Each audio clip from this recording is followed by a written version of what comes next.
Manchester United came up short in the FA Cup final against Manchester City on Saturday afternoon.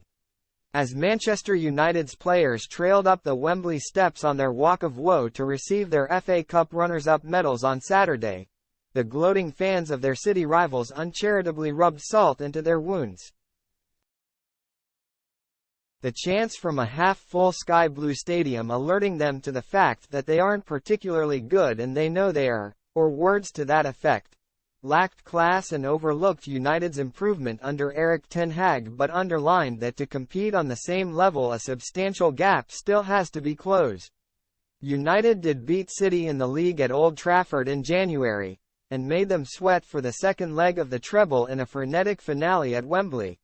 But the overall comparison remains unflattering. Phase 1 of United's rebuild under the determined Dutchman has served to show how much work there is to do in Phase 2.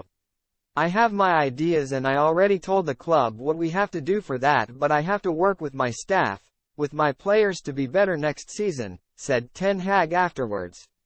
We are in the right direction but there are occasions in the game, issues in the game, we have to improve, definitely, if we want to make the next step and win trophies.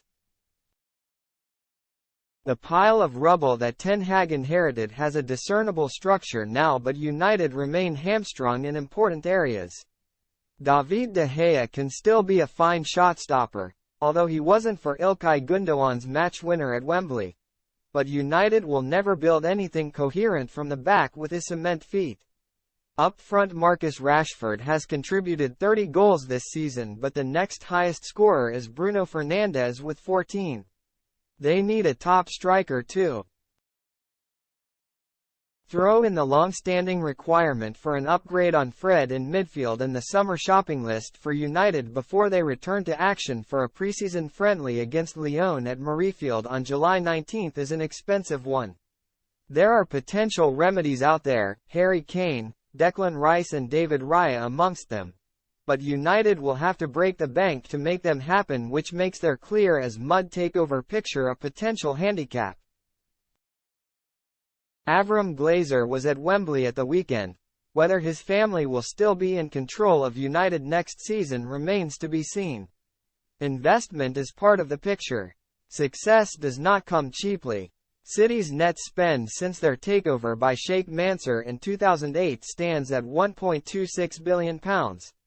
Over the same period the figure for United, for all the criticism of the Glazers, stands at a hefty £1.1 billion but the key is spending wisely as well as spending big. United have not always hit the board. Never mind the bullseye with their recruitment. Jadon Sancho, for instance, has not looked like a £73 million player this season. He certainly didn't at Wembley on Saturday. Nor has Antony, an injury absentee for the cup final, lived up to his £85 million price tag since his arrival from Ajax. As for £80 million Harry Maguire, his position as a club captain not trusted to start any game of significance by his manager surely makes his future at Old Trafford untenable. What with the decision to make over Mason Greenwood, these promise to be a significant few months for United.